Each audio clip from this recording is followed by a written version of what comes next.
Le festin de Noël, écrit et illustré par Nathalie Dargent et Magali Lehuche, lu par Géraldine Barta, aux éditions Petit Glénat. Le festin de Noël. Cette année-là, le loup, le renard et la belette décidèrent de s'offrir un festin de Noël. Renard fut chargé de voler la dinde. Comme il était prévoyant, il s'y prit à l'avance et choisit la plus jolie. L'aventure se corsa dès le retour au terrier. « Oh, mais quelle pagaille ici !» s'écria la dinde, à peine sortie du sac où il l'avait fourrée. « On ne t'a pas appris à ranger ta tanière avant d'inviter une demoiselle ?»« Oh, mais tu n'es pas mon invité, protesta Renard. « Tu es mon festin de Noël. »« Oh, ben raison de plus. Un festin de Noël, c'est important. Tu dois en prendre soin. Pour commencer, il faut faire le ménage et aérer un bon coup. J'ai horreur du désordre. » Et Dame Dinde se percha sur le fauteuil d'où elle supervisa les opérations. Renard se mit au travail en bougonnant. Ça ne l'enchantait pas, mais ce festin de Noël semblait très sûr de lui. Plus tard, quand Belette et Loup arrivèrent, le terrier était impeccable. Ils furent priés de s'essuyer les pattes avant d'entrer. En découvrant la dinde, ils poussèrent des cris de joie. « Ne serait-ce pas l'heure de dîner ?» demanda-t-elle aussitôt. « J'ai grand faim. Qu'avez-vous préparé ?» Belette et Loup répliquèrent en se léchant les babines qu'ils n'avaient pas l'intention de se mettre en cuisine, sinon pour la transformer en pâté. Dinde rétorqua sévèrement qu'avant de la manger, il fallait l'engraisser. Tout le monde savait ça, grand Dieu. Était-ce leur premier Noël ? Était-elle leur premier festin ? Ils en convinrent, et, penauds de leur ignorance, suivirent ses instructions à la lettre. Loup s'en fut cueillir les bourgeons, Belette les champignons, et Renard pêcha les grenouilles.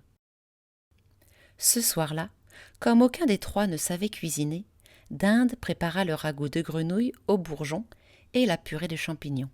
Ils se régalèrent. Puis ils jouèrent à la belote, et comme Dinde trichait mieux qu'eux, ce fut elle qui gagna.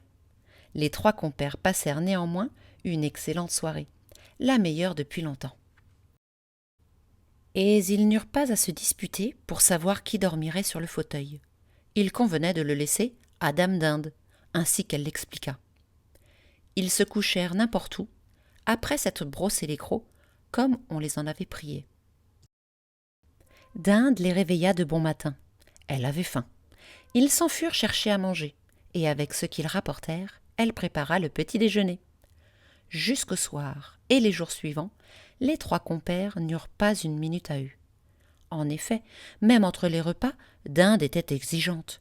Il fallait du hou pour tresser les couronnes, un sapin à décorer, une brassée de gui à accrocher au plafond.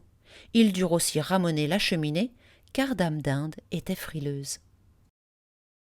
Quand Noël arriva enfin, les trois amis rechignaient encore à se laver les pattes avant de passer à table. Mais ils avaient pris goût aux bons petits plats. Ils ne gagnaient toujours pas à la belote, mais ils savaient confectionner des guirlandes ou des bonhommes en pain d'épices.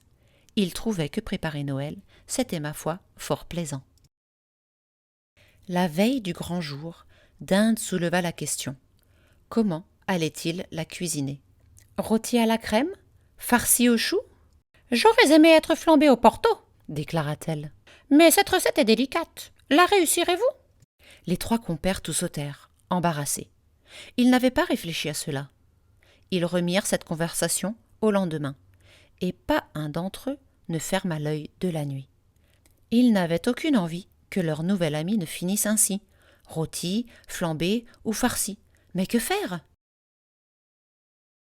Heureusement, Dinde trouva la solution. « Mes chers amis, soupira-t-elle au matin, je vois que vous avez peur, en me tuant trop tôt, de rester sur votre faim. Eh bien, engraissez-moi encore une année. Il sera toujours temps de me croquer l'an prochain.